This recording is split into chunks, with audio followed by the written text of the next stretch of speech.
안녕하세요. 생생법률쇼 진행을 맡은 최승호입니다. 매주 금요일 생생법률쇼에서는 정치 이슈를 짚어보고 분석하는 시간 함께 하는데요.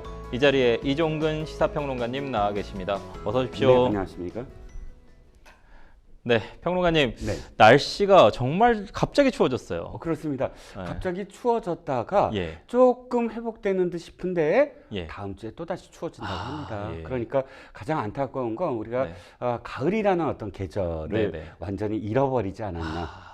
그리고 근데 한 가지 전 세계에 네. 입증한 거는 있어요. 어떤 건가요? 캐대헌이라는 네네네. 세계적인 지금 예. 그 영화 아시죠? 예, 거기에 한 장면을 두고 설왕설래가 많았거든요. 네네. 공방이 많았어요. 예. 외국 사람들 눈에 저거는 고증이 잘못됐다. 어떤 장면인가요? 장면이면 거리에 예, 그 예. 서울의 이제 거리 풍경인데 나오는 사람들이 전부 다 반팔을 입은 사람부터 패딩을 입은 사람부터 네. 너무 천차만별인 거예요. 그러니까 네. 모든 계절이 다 있는 것 같아요. 아. 그래서 야 이건 좀 이 통일성을 갖고 일관성 있게 제대로 표현해야 되는 거 아니냐라고 외국 사람들이 얘기했는데 네네. 우리나라 사람들이 댓글로 우리나라가 원래 환절기에 되면 다 저래요라고 했거든요. 반팔 입는 사람도 있고 근데 지난주에 그랬어요. 패딩도 있는 사람도 있고 반팔 반바지 입은 맞습니다. 분부터 패딩부터 겨울용 목도리 하신 맞습니다. 분부터 맞습니다. 그래서 우리나라 날씨가 원래 그렇구나라는 걸 입증했습니다. 지난주에. 우리나라의 날씨가 좀 다채롭다. 네네. 이 환절기에는. 네네.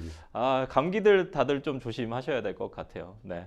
지금 이 방송은 유튜브를 통해서도 실시간으로 함께 방송되고 있으니까요. 많은 시청 부탁드리고요. 유튜브를 통한 소통의 창구도 활짝 열어두겠습니다. 방송 중 궁금하신 질문도 올려주시면 저희가 답도 해드릴 테니까요. 많은 참여 바라겠습니다.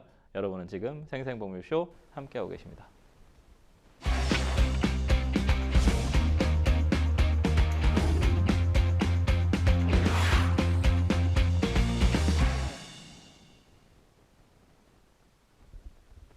첫 코너는 생생 코멘트입니다. 생생 코멘트는 각 분야에서 화제가 되고 있는 인물들과 이슈를 주제로 그 말을 하게 된 배경과 의미를 다양하게 풀어내는 코너인데요. 정치권에서는 어떤 인상적인 코멘트가 나왔는지 분석해 보도록 하겠습니다. 첫 번째 생생 코멘트, 누구의 어떤 말인지 함께 보실까요? 집값 내리면 집 사라. 정보 이상경 국토교통부 제1차관이 한 얘기인데 정부의 11호 부동산 대책 발표 이후에 정치권에선 논란이 잠잠할 겨를이 없습니다. 지금 뭐 멘트 나오고 있는데 고위공직자로서 집값 내리면 사라. 5억 차이 갭 투자. 어제 이상경 국토부 1차관이 집값 떨어지면 그때 사라고 했던 자신의 발언에 대해 사과를 했습니다. 국토부 유튜브에 나와서 약 2분 정도 사과를 했는데 생중계 형식이었지만 댓글이나 실시간 채팅창은 열리지 않았고요. 물론 기자들과의 질의응답도 없었습니다.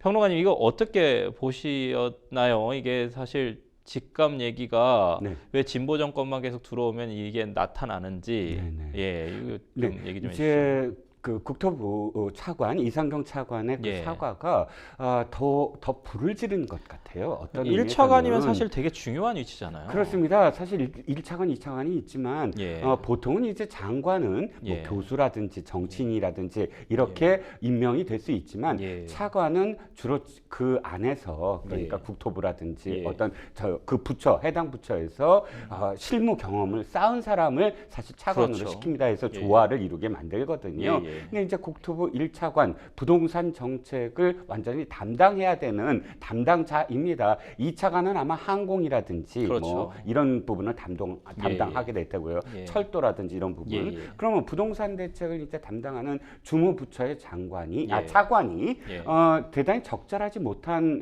그런 발언을 한 거예요. 보세요. 지금 돈을 막 이렇게 지금 기다렸다가 돈을 쌓아두면 적정한 시점에서 부동산을 구입하실 수 있다. 이렇게 표현했거든요. 대출 없이 만약에 내가 받는 월급만으로 부동산을 살 수 있느냐? 이렇게 계산을 해봤어요. 보통 우리나라의 평균 임금이 직장인들 한 4천에서 5천만 원이라고 한다고 합니다. 그렇다면 우리가 15억이라고 계산했을 때 15억짜리 아파트가 그냥 묶여 있지 않잖아요. 15억짜리 아파트는 점점 더 비싸질 거 아닙니까? 그렇지만 묶여 있다고 계산을 하더라도 그걸 다 모으려면 30년이 걸린다. 이렇게 되잖아요. 그러니까 그 표현 자체가 적절하지 못했는데 알고 봤더니 이분 부동산 투자가 귀재였다 이런 표현이 나옵니다. 그러니까 전문가들이 혀를 내두를 정도의 온갖 기법들을 다 동원했더라. 뭐 이런 얘기가 나오거든요. 국토부 공무원인데요. 아니죠. 공무원 시절이 아니고 그 훨씬 전에 이분은 원래 가천대 교수도 했고 가천대 교수 시절에 아마도 성남시장이 이재명 시장과 인연이 맺어서 경기도에도 자문위원이라든지 부동산 관련된 그리고 또 이재명 대통령이 이제 캠프 시절 대선 후보 캠프 시절에 부동산 총괄하는 대책위원장, 정책위원장을 맡았었습니다. 그 시절 그러니까 그런데 2024년, 2025년 바로 부동산 정책을 막 담당하고 부동산 책사였을 때 그러니까 분당에 수정구에 있는 아파트를 사고 팔고 하는 흔적이 있거든요. 그러면 그 두 가지, 그러니까 내로남불 아니나 당신이 산 것에 대해서 그렇게 행위를 한 것에 대한 점, 그 다음에 표현, 그러니까 정책 담당자가 국민들에게 그런 어떤 표현한 점, 이것들을 사과하라고 했는데 전체적으로 봤을 때 원고지 2.5매. 원고지 한 2.5매면 487자에 불과해요. 그러니까 그리고 또 이 발언을 한 게 기자들과 만나서 한 발언이거든요. 그렇다면 기자들과 만나서 해야 되잖아요. 사과도. 그런데 그러니까 그 국토부의 유튜브라는 건 이 투웨이 커뮤니케이션이 아니죠. 원웨이죠. 원웨이잖아요. 그래서 그런 적당하지 않았다. 또 한 가지 적절하지 않은 건 사과라는 건 내가 주어가 돼야 돼요.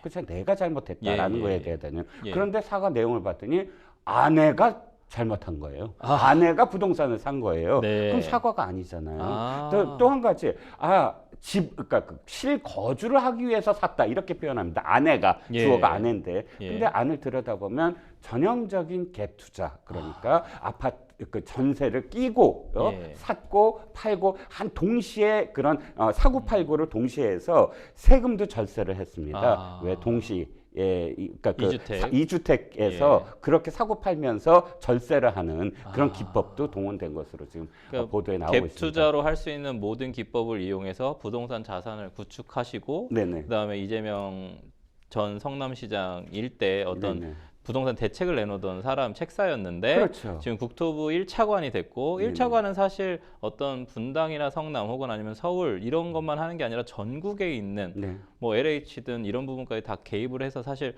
모든 수용위원회의 위원장을 당연직으로 또 하거든요. 맞습니다. 그런 부분이기 때문에 사실 대단히 중요한 자리인데 국토부 1차관으로서 한 발언이 조금은 부적절했다라는 부분이 사실 시민들의 공분을 사고 있어요. 그래서 사퇴설까지 나오고 있습니다. 사과는 방금 평론가님 얘기해 주신 것처럼 안에 얘기를 해서 그런지 사퇴설이 나오고 있는데 이 차관이 거취에 대해서는 사퇴 안 하겠다. 그렇죠. 열심히 하겠다라는 건 사퇴의 뜻이 없다라는 의미로 받아들여지는데 우리가 문재인 정부가 한 가지 어떤 특징이 있어요. 우리나라는 10년 주기설이 있습니다. 그러니까 정권이 5년 단임제이긴 하나 하나의 그런 진영에서 지금 탄생이 되면 다음에 그 진영의 후보를 대통령으로 해서 전체적으로는 10년을 주어지는 패턴이 이루어졌어요. 기억하시겠지만 노태우, 김영삼 한 대 묶이고 그다음에 김대중, 노무현 한 대 묶이고 이명박, 박근혜 한 대 묶이고 여기까지 딱 10년 주기설이거든요. 정권이 승계가 됐다는 거죠. 그런데 처음으로 지금 문재인 대통령이 이재명 후보한테 가야지 이게 10년 주기설이 이루어지는데 5년 주기설로 바뀌었어요. 5년으로 바뀐 거예요. 5년 단임으로 바뀌어버린 거예요. 5년, 3년. 승계를 하지 못한 이유가 뭘까요? 저는 첫 번째 부동산 정책이거든요. 부동산 정책으로 너무나 실망을 많이 한 그런 상황입니다. 그래서 이재명 후보도 이번에 다시 나왔을 때 문재인 정부의 부동산 정책은 잘못됐다라고 사과까지 했거든요. 그런데 문재인 정부 때 3명이나 지금 지금 내각의 고위 선출직들이 선출직 임명직들이 전부 다 지금 사퇴를 했던 경험이 있어요. 김상조 당시에 청와대 정책실장 어떤 일이 있었느냐? 왜 그때 당시에 주택 임대차 보호법이라서 3가지 법안이 나왔잖아요. 그런데 어떻게 했냐면 법률을 이제 지금 그 공포하기 직전에 자기가 임대를 준 그 세입자에게 빨리 올려버린 거예요. 임대차 보호법이 선포되기 전에 전형적인 정말 내로남불이죠. 자기가 직접 김의겸 청와대 대변인 기억하시죠? 10억 원 이상 대출을 받아서 상가를 매입했다. 전형적인 투자라고 표현하지만 뭐 투기의 성격이 너무 강하지 않느냐 뭐 해서 변창흠 당시 국토부 장관도 뭐 LH 사장 시절에 LH 직원들이 투기를 한 것을 스스로 지금 그 제대로 지휘하지 못했다. 뭐 이런 세 명 죄송합니다. 세 명의 사퇴가 있었어요. 하지만 세 명 말고도 많아요. 사실은 지금 그래서 저 사실은 좀 궁금한 점이 이 지점입니다. 사실 이상경 차관이 이 1차관이 사퇴설 일축하고 있으나 사실 대통령실에 좀 부담을 주는 것이 아닌가라는 좀 부분이 있어서 사실 평론가님한테 이 부분을 좀 여쭤보고 싶었어요. 민주당은 이 차관이 사과를 하기 전날 이 부분에 대해서 진화를 나섰거든요. 그래서 사실은 민주당이 먼저 좀 사퇴하라는 목소리도 내부에서 또 좀 나오고도 있고 민주당 스스로도 좀 사과를 한 사실이 있습니다. 대통령실은 나서고 있지는 않지만 대통령실에도 분명히 이 차관의 얘기가 분명히 부담이 될 수도 있다라는 여론이 있거든요. 그렇다면 대통령실이 나서야 된다고 보십니까? 아니면 이 부분에 대해서 어떻게 이 장관 스스로 사퇴하는 것이 맞을까요? 자, 이 부분은 정치공학적으로 좀 들여다봐야 돼요. 무슨 말씀을 드리고 싶냐면 물론 지금 부동산 이번에 15 그 대책과 관련해서 굉장히 민심이 안 좋거든요. 네네, 맞습니다. 이 민심이 안 좋은 상황에서 이재명 정부 또는 이재명 대통령의 앞으로의 어떤 인사 스타일이라든지 국정 운영 스타일이 바뀔 것이냐 안 바뀔 것이냐 이게 이번에 검증이 될 수 있는 어떤 부분입니다. 말씀하셨듯이 이렇게 지금 그 임명한 임명직에 대해서 당내에서 이렇게 목소리가 높아진 적이 없어요.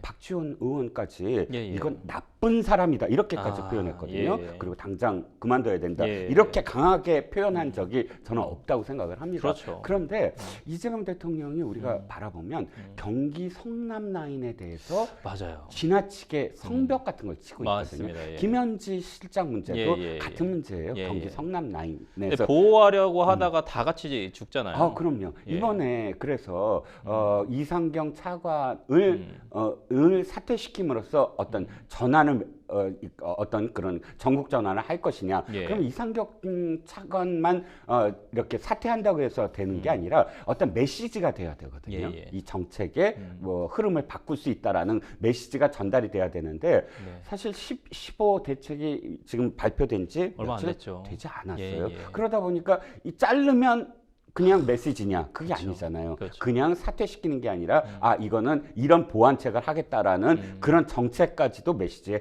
전달을 해야 되니까 아마 굉장히 고민되는 지점이 있을 거예요. 근데 정책적인 부분은 그렇지만 이게 김현지 실장의 보호와 맞물리는 측면이 또 있기 때문에 그래서 제가 정치공학적으로 처음으로 이재명 대통령이 자신의 어떤 그런 임명에 대해서 내가 잘못 임명했다라고 이렇게 그 메시지를 던질 것이냐 말 것이냐의 기로에 서 있다는 겁니다. 사실은 이 발언이 나오고 나서 또 다시 젊은 층에게 불을 붙이는 발언이 또 하나 나와서 사실은 지금 뭐 국정감사 기관인데도 불구하고 상당히 큰 문제가 좀 발생을 한 것처럼 보입니다. 정부 여당에서 11호 부동산 대책을 두둔을 하려다가 실언이 또 나왔는데 민주당 복귀왕 의원이었습니다. 한 라디오 방송에서 15억 정도 아파트는 서민들이 사는 아파트라는 인식이 있다라고 말을 하고 이 15억 미만 아파트에 대한 대출은 그대로 유지했다. 한마디로 11호 대책에는 그대로 유지가 됐다는 그런 취지의 이야기를 하는 과정이었는데 국민들이 또 폭발을 했습니다. 특히나 젊은 층에서 엄청난 폭발이 이루어졌고 15억짜리 아파트 없는 사람은 기생충이냐 이런 말부터 한탄이 좀 쏟아졌는데요. 국민의힘 김재섭 의원은 본인은 전세를 사는데 15억 아파트가 서민 아파트라면 본인은 그럼 천민인가? 라는 이런 비판까지 했습니다.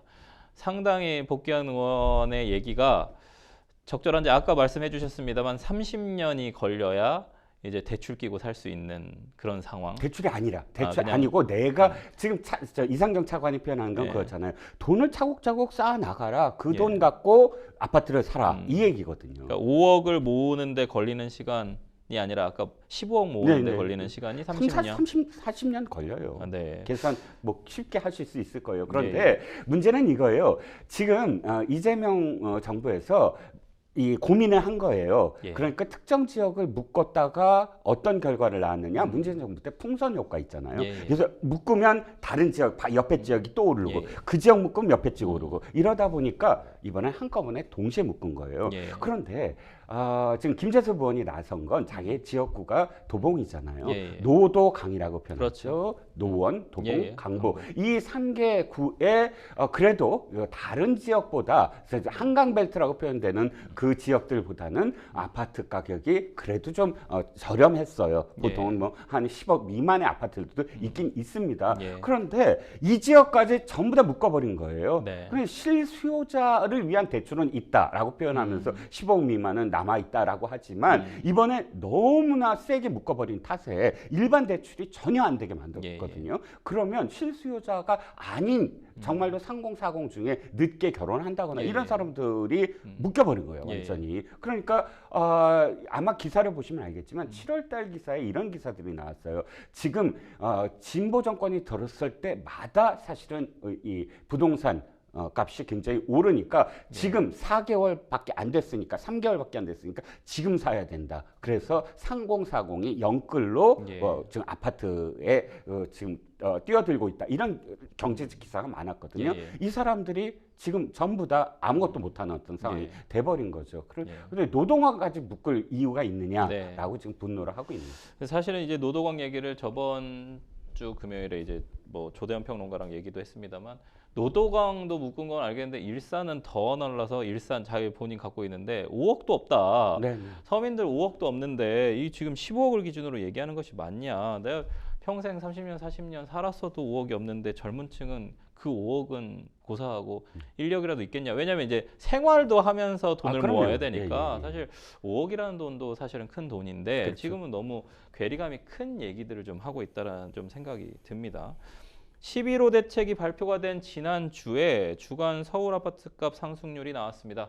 역대 최대인 0.5%를 기록했거든요. 대출 규제가 강화된다는 소식 때문에 막판에 수요가 몰렸기 때문이라고 좀 분석을 하고 있습니다. 그렇다면 앞으로 좀 진정이 될지 어떻게 전망하고 계십니까? 당연히 진정이 될 겁니다. 왜냐하면 매물이 나오지 않으니까요. 그러니까 아파트값은 일단은 정체가 될 겁니다. 그런데 문제는 뭐냐면 순간에 불과하다는 거예요. 자, 지금 아파트값이 굉장히 오르고 막 폭등하고 있다라는 기사들이 계속 나오니까 대책이 나왔는데 그 기사들의 지역이 어디입니까? 한강벨트예요. 주로 강남이라든지. 근데 강남은 이번 10215 대책 이전부터 사실 묶여있는 곳이에요. 묶여있는 곳인데 그러면 왜? 강남에 가고 싶은 어떤 수요들이 있기 때문에 사실은 강남에 그렇게 그 가격이 계속 오르지 않았습니까? 일시적으로는 전문가들 모두 다 입을 모아서 얘기입니다. 단기적으로는 정체될 것이다. 하지만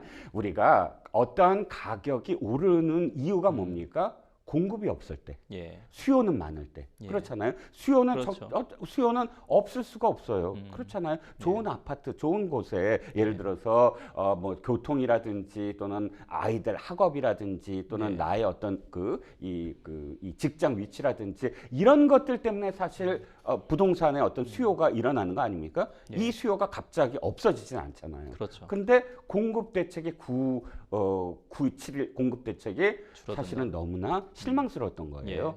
이재명 대통령이 후보 시절에 이제 규제로 부동산을 묶는 거는 끝났다. 공급을 하겠다라고 5월 초에 강남, 서초, 송파 이 3구에 유세를 하면서 약속을 했거든요. 그런데 결과적으로는 공급은 사실상 미미한데 지금 규제는 어마어마하게 묶여버린 그 상황이기 때문에 없는 어떤 그런 물건이라도 빨리 잡아야만 한다. 왜냐하면 나중에 완전히 매물도 없이 더 오를 것이다. 라는 시장의 그런 생각이, 심리가 더 오르게 만들 수밖에 없다.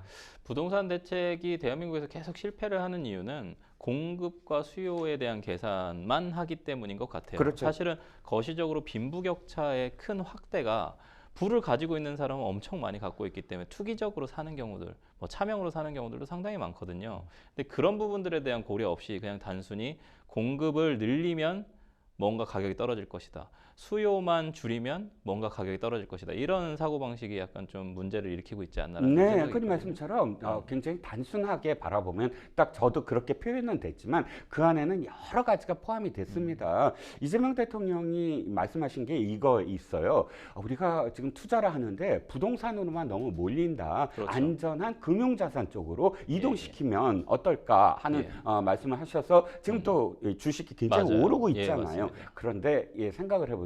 주식을 사면서 주식 안에서 우리가 거주할 수 있나요? 없다는 거예요. 그렇지만 이 집이라는 건 뭐냐면 투자도 되지만 내가 거주하는 목적이거든요. 그러니까 이게 단순하게 투자의 목적, 투기의 목적으로만 이 집값을 바라보면 이렇게 규제하면 된다. 뭐 이런 결과로 이어질 수밖에 없는 거죠. 사실은 유동성의 문제도 뭐 저희가 이제 경제학적으로 M2 값이라고 얘기를 하는데 현금 유동성 관련된 부분은 사실 부동산을 묶은다 하더라도 뭐 가상자산이나 그렇죠. 아니면은 뭐 주식이나 이런 것들을 다시 담보로 해가지고 대출을 받거나 자산 유동화라고 하죠. 그러니까 자산 유동화가 얼만큼 일어나느냐에 따라서 투기 자금, 특히나 부자들의 자금들이 일시적으로 몰렸다가 특히나 해외 자금들도 또 몰렸다가 또 빠지고 이런 경우들도 많기 때문에 그냥 단순히 부동산 정책을 자꾸 부동산에 돈을 얼만큼 쓸 수 있는가로 접근하는 맞습니다. 이 대책들이 계속 대한민국에서 부동산 정책이 실패하면서 가격을 끌어올리는 호가를 끌어올리는 약간 그런 영향을 좀 주고 있는 걸로 보이거든요. 맞습니다. 그래서 경직된 어떤 그런 정책보다는 시장을 이기려고 하거나 시장을 주도하고 만들어 나가려는 그런 정책보다는 시장의 흐름을 보아가면서 적절히 그때그때 어떤 효율적인 정책이 나와줘야 되지 않는가. 물론 정부로서는 4개월 만에 너무나 지금 집값이 오르니까 좀 이렇게 선거를 앞두고 굉장히 불안했을 겁니다. 하지만 이번 대책은 지금 부동산 전문가들도 입을 모아서 얘기하는 게 시장에 안 좋은 시그널을 보이고 있다. 그러니까 규제는 곧 이게 지금 공급이 묶여 있고 규제를 함으로써 아파트 값이 더 오른다라는 잘못된 시그널을 줄 수가 있다라는 겁니다. 오히려 부동산에서 사람들이 부동산에 관심을 갖게 만든 결과만 된 것 같은 느낌이 좀 듭니다. 어쨌든 앞으로 대책이 어떻게 진행이 될지 계속 지켜봐야 될 것 같습니다. 저희는 첫 번째 생생 코멘트 여기서 마무리하고요. 두 번째 생생 코멘트 넘어가 보도록 하겠습니다. 두 번째 생생 코멘트 같이 보실까요? 불끈 소방관에 왜 물 썼나 욕하는 꼴. 더불어민주당 김병주 의원이 얘기한 부분인데 캄보디아 현지에서 구출한 한국인 청년 3명에 대해서 국민의힘 박수영 의원이 야쿠자 문신을 한 범죄자 조폭이라고 좀 지적을 하자 국회의원 입에서 나올 말이냐라고 맞받아치면서 이 말을 했습니다. 어떻게 보셨습니까? 김병주 의원이 지금 표현한 것을 제가 조목조목 조금 다르게 생각을 합니다. 왜냐하면 김병주 의원이 자기가 소방관을 지금 자처를 하고 있어요. 자기가 소방관이라는 거잖아요. 그리고 두 번째 불을 껐다라고 표현을 해요. 그런데 국민들이 바라보기에 지금 캄보디아에 구출해야 될 우리나라의 국민들이 전부 구출이 됐나요? 다 안 됐죠. 아직. 그러니까 불을 껐다는 건 완전히 정말 지금 아직 감금돼 있거나 고문하고 있거나 지금 숨진 대학생처럼 그 직전까지 간 사람들이 얼마나 있는지를 파악하고 정부의 대책을 어떻게 해야 하겠다라고 이야기해야 되는 게 의원의 역할이라고 봅니다. 지금 김병주 의원이 캄보디아에 갔을 때 자격이 어떤 자격이죠? 재외 국민을 구출하는 대책단 단장이에요. 4명이 갔습니다. 4명 다 보니까 경찰 출신, 무슨 출신, 무슨 각 분야의 정말 전문가들의 의원들이 간 거예요. 그렇다면 교민들도 만나고 또 정부, 그 캄보디아 정부도 만나고 캄보디아 수사당국도 만나고 하면서 전체적인 그런 상황을 파악을 하고 그것을 그러니까 입법부로서의 어떤 대안을 내놓겠다라는 의미의 대책단장이거든요. 그런데 김병주 의원은 대책단이 하는 것에서 이탈했어요. 새 의원이 교민들 만나는데 교민들 만나는 것도 안 만나고 뭘 했느냐? 자기가 지금 그 지역구에 그 민원이 들어온 그분의 민원을 대상이 포함된 3명을 구출했다라고 표현을 하면서 네. 자랑을 했거든요. 그것도 예. 굉장히 저는 잘못됐다고 생각을 하는데 그래서 이 표현이 그렇게 표현됐으면 안 될 뭐 첩보 작전을 했고 자기가 아니었으면 이번에 구출이 안 됐고 이렇게 포장을 했습니다. 네. 그런데 중요한 건 뭐냐면 그분들이 사실상 피의자로 보일 수 있는 사람들이었어요. 그래서 교민이 그걸 하나씩 지적을 했지 않습니까? 그게 사진이 나오기 전에 이미 캄보디아 교민이 아니 그분은 사실은 피의자다, 용의자일 뿐이고 그래 당시 지금 의원이 얘기했듯이 의원이 아니면 구출이 안 될 상황이 아니라 이미 그 인신을 특정해서 캄보디아 경찰이 확보하고 있는데 도리어 지금 의원이 이 개입을 해서 이 상황 자체를 제대로 파악을 못하고 있었던 어떤 상황이 돼버렸다라고 교민은 주장을 합니다. 그런데 사진을 봤더니 사실상 뭐 온몸에 어떤 문신, 그러니까 팔뚝에 어떤 문신이 있고 뭐 그 몸에 어떤 상황을 봤더니 우리가 생각하는 대학생 그러니까 지금 고문당하고 있거나 감금당하고 있던 대학생의 어떤 모습이 아니었다는 거예요. 오히려 그러니까 피의자일 가능성도 피의자일 가능성이 굉장히 높았다는 겁니다. 그런데 그 중요한 건 뭐냐면 이겁니다. 불을 끄는 어떤 대책을 세워달라. 근데 불은 아직도 타고 있고 아직도 캄보디아에 너무나 많은 파악도 안 되는 우리 교민들, 우리 납치됐거나 했던 한국인들의 우리나라 사람들에 대해서 과연 어떤 대책을 지금 갖고 나왔느냐. 대책 단장으로서의 얘기를 들려달라. 세 사람을 구하기 위한 그런 사람으로서 간 것이 아니다라고 국민들은 전 바라볼 것 같아요. 그래서 사실 김병주 의원에 대한 비판들이 곳곳에서 나오고 있는데 우선 캄보디아 교민이 김병주 의원을 향해서 정치쇼라고 좀 비판을 했습니다. 그 부분에 대해서 김병주 의원은 눈물을 좀 흘렸고요. 개혁신당의 이준석 대표도 캄보디아 한국인 납치 사건에 대해서 정치인들은 더 이상 소위 초롱이라고 불리는 범죄 혐의자들을 대상으로 구출쇼를 벌일 것이 아니다라면서 김 의원을 좀 직격하는 말을 또 했습니다. 어떻게 보셨습니까? 이 김병주 의원의 눈물, 그다음에 이제 캄보디아 교민들은 아마 그 상황을 더 잘 알고 있었을 거란 말이에요, 직접적으로. 이 캄보디아 사태가 났을 때 라디오 방송에서 특정한 그런 캄보디아 교민들과 인터뷰를 한 적이 있어요. 그분 굉장히 많이 나오고 있습니다. 왜냐하면 그분이 수년 전부터 사실 이게 2022년부터 본격적으로 이렇게 여러 가지 어떤 로맨스 스캠이라든지 보이스피싱이라든지 이런 범죄에 우리나라 사람들을 납치 감금하고 했던 사건들이 이어졌거든요. 그렇기 때문에 내가 얘기했던 캄보디아 교민 그분은 수년 동안 이분들을 구출하기 위해서 노력하신 분이고 그리고 또 자원봉사처럼 그렇게 많은 분들이 노력을 해서 연락을 받고 또 대사관에 연락을 하고 그분들이 사실상 빛나야 되는 거 아닙니까? 그분들에게 고마워해야 되고 특정한 국회의원이 가서 산하의관 몇 사람을 내가 구했다라고 이야기할 계제는 아니다. 그런데 김병주 의원이 뭘 또 사실 또 놓쳤냐면 그 이후에 자신의 처음에 어떤 포장하는 어떤 행동을 더 지금 부각을 하고 있는 거예요. 내가 정말 세 사람을 구했는데 왜 그걸 알아주지 않느냐. 캄보디아 교민에 대해서도 이렇게 얘기합니다. 지금 좀 전에 발언했던 그 교민에 대해서도 정보를 공유하지 않고 내가 급하게 구했기 때문에 그분이 섭섭해서 그럴 거다. 이거는 뭐냐면 이렇게 구하겠다라는 걸 그분이 함께 공을 나누려고 했다. 이렇게 지금 표현이 되는 거잖아요. 그러니까 이준석 의원도 지금 초롱이라는 영화의 어떤 이 캐릭터를 동원을 하면서 부적절하다라는 거 아닙니까?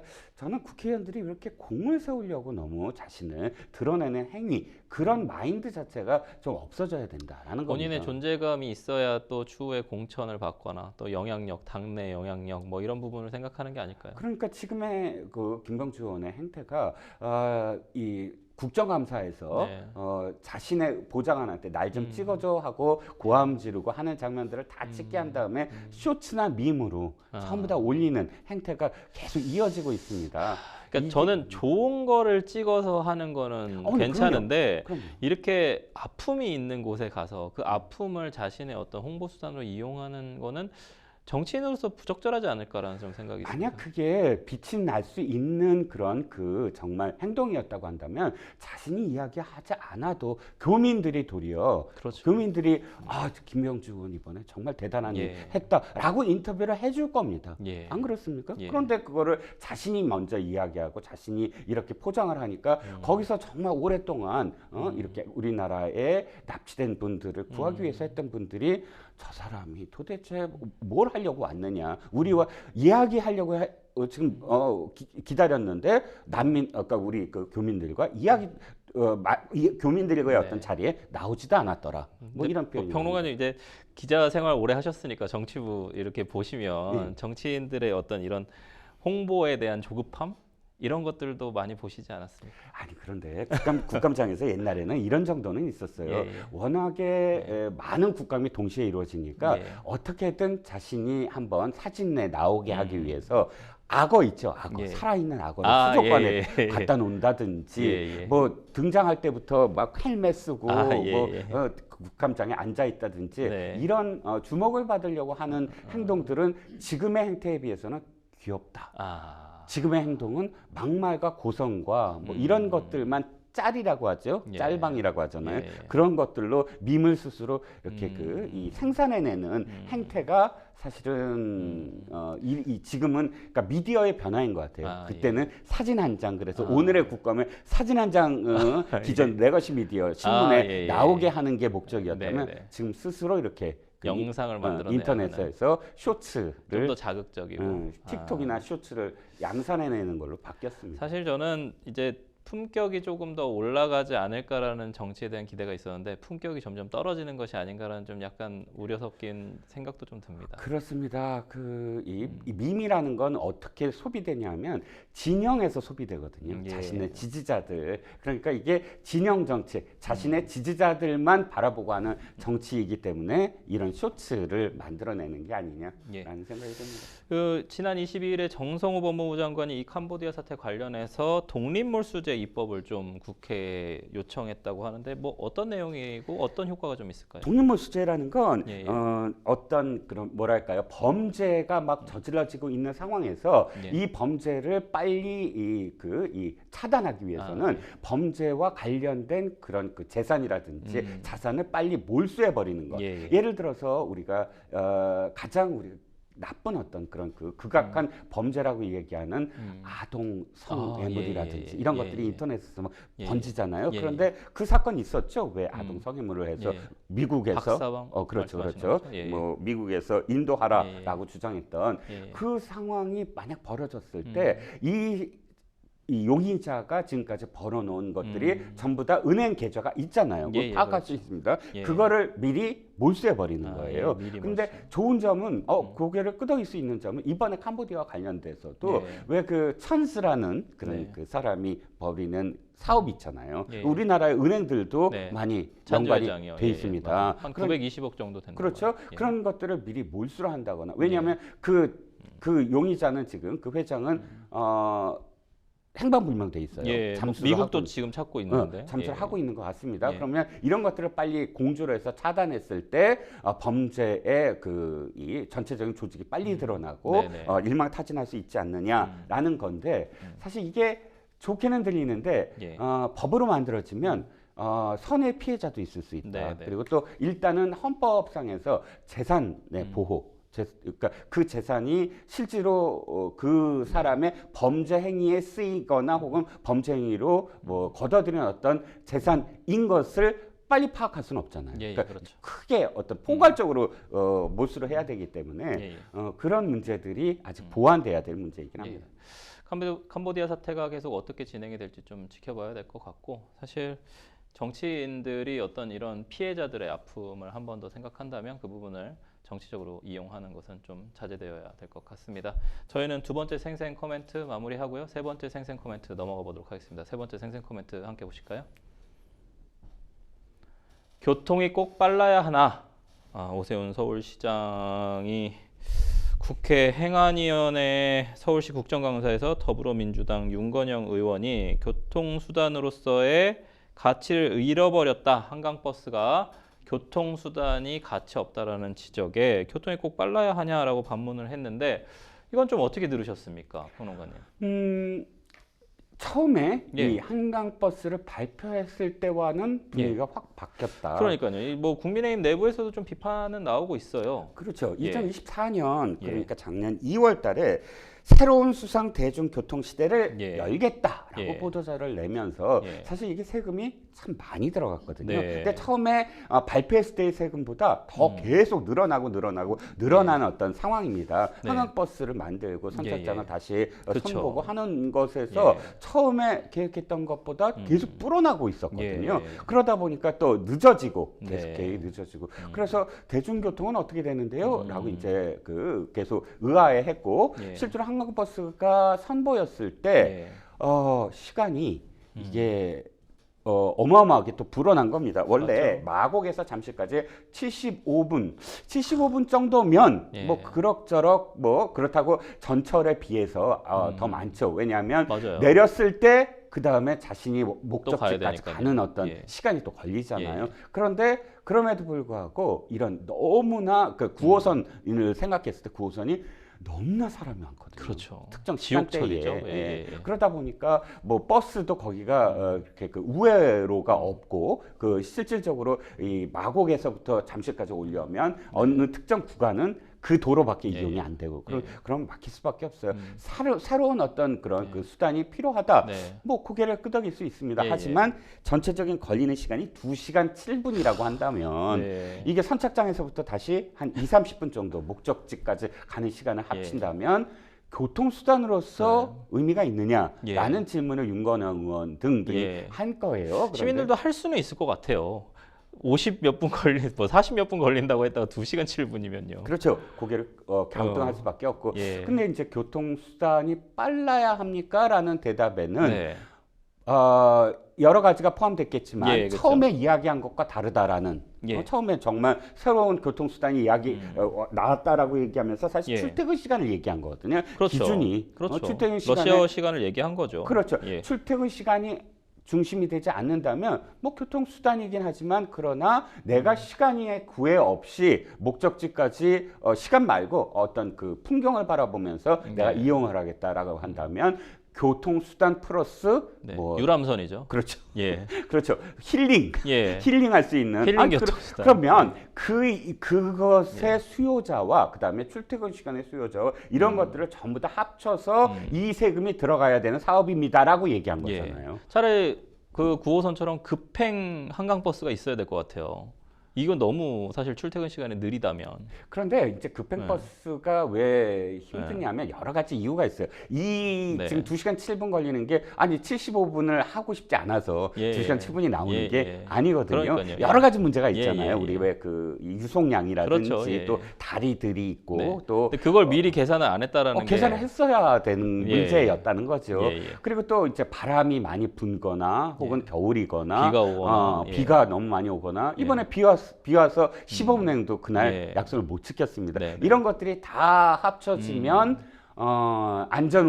안전운항을 위한 2시간 7분이라면 이게 빨라질 수 없는 상황이다라는 것이고 물론 이제 이야기하는 서울시가 이야기하는 건 이겁니다.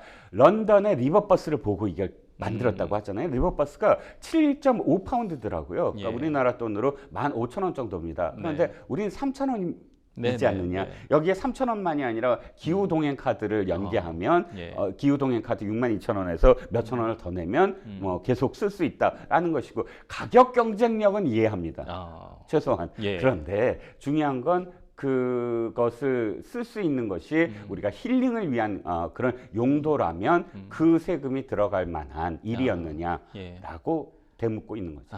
그러니까요. 이게 사실 여러 가지가 좀 꼬인 것 같긴 합니다. 사실 그래서 시민들은 세금이 분명히 뭐 국민 세금이 안 들어가 서울 시민 세금이 안 들어갔으면 그냥 뭐 어떻게 하든 상관없다고 얘기할 것 같은데 이게 시민 세금이 또 들어갔으니까 좀 문제가 있을 것 같습니다. 그래서 이게 노선이요. 어디 들려서 가는 게 아니라 급행으로 보내야 될 것 같아요. 그래야 뭐 이 출퇴근 시간에 큰 의미가 있지. 이거는 사실 풍류객들은 대단히 좋아합니다. 한강버스. 싸고. 아니 물론 일부 제가 만난 분들 중에는 아니 내가 3,000원 내고 한 10시나 11시쯤에 이용해서 뭐 그 저 여의도 가고 싶고 너무 좋아하세요.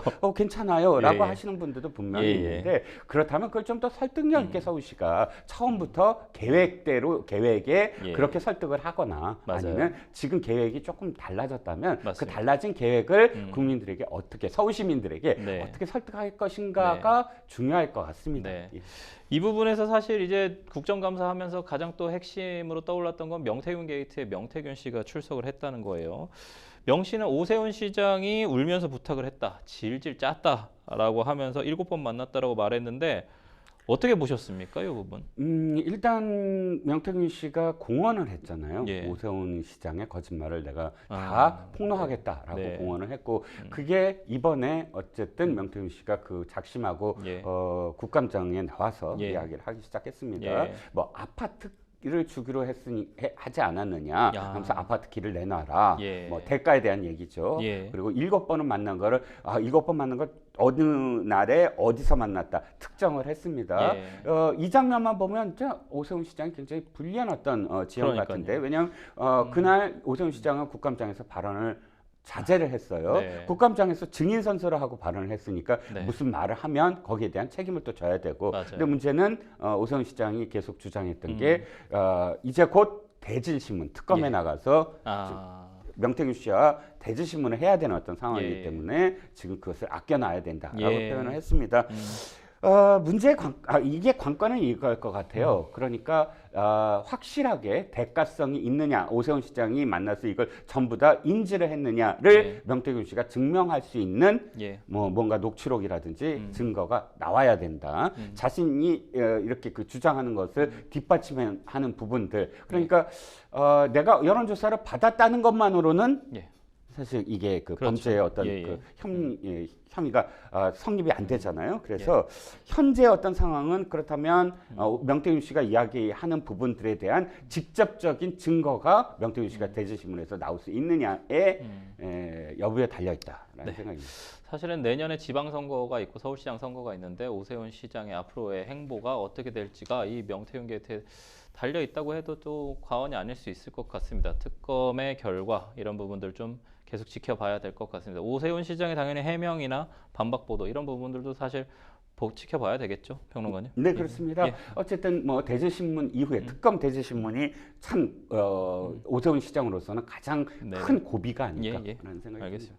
지금까지 생생 코멘트 만나봤고요. 저희는 뉴스픽스로 다시 돌아오도록 하겠습니다. 여러분은 지금 생생범위쇼 함께하고 계십니다.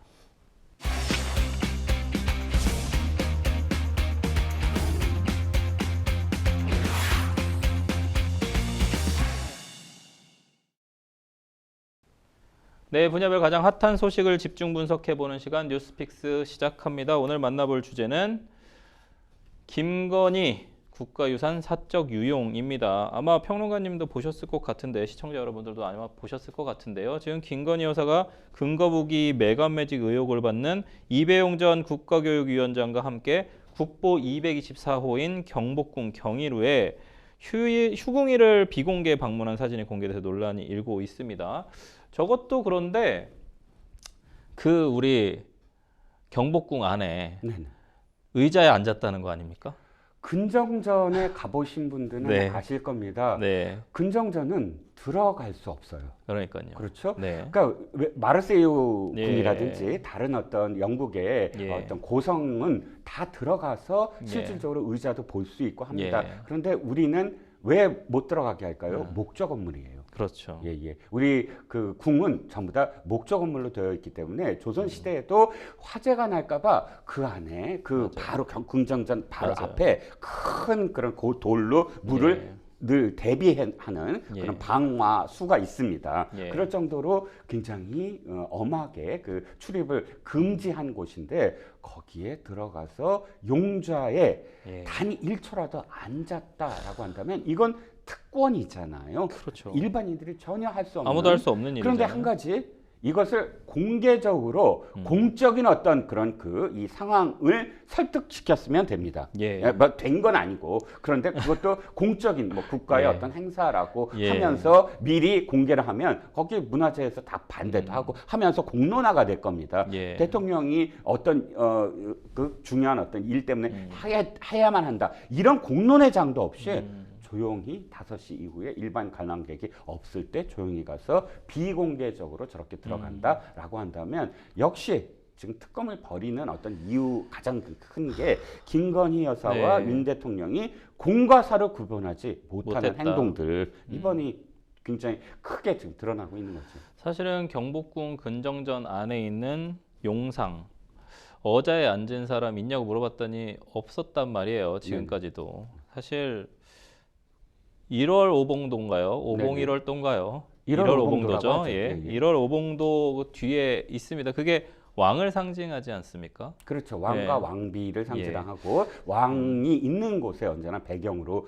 놓여지지요. 네. 근데 대통령이 아닌 영부인이 뭐 대통령이 앉아도 사실은 좀 문제가 있지만 대통령도 아닌 영부인이 지금 아까 사진에 나왔습니다만 선글라스 끼고 민소매 원피스를 입은 상태에서 슬리퍼를 신고 또 이제 지금 짝다리를 짚고 있는 사진이 있는데 저 이배용 전 위원장, 국가교육위원장이 김 여사한테 용상에 앉아보라고까지 했다는 얘기까지 나오고 있습니다. 이게 만약 사실이라고 한다면 국민들이 상당히 충격을 받을 것 같아요. 그렇죠. 국가교육위원장이 뭐 예를 들어서 국가유산청장이라든지 옛날에 뭐 문화재청이라고 불렸던 또는 국립고궁박물관장이라든지 이런 사람들이 대동해서 물론 대동한 것도 문제예요. 그분들은 말려야 됩니다. 이렇게 하시면 안 됩니다. 여사님 해야 되는데 어쨌든 그런 직위에 있는 사람이 옆에 있는 건 또 이해가 한다는 게 아니라 그것을 그 상황 자체에 대해서는 이해할 수 있는데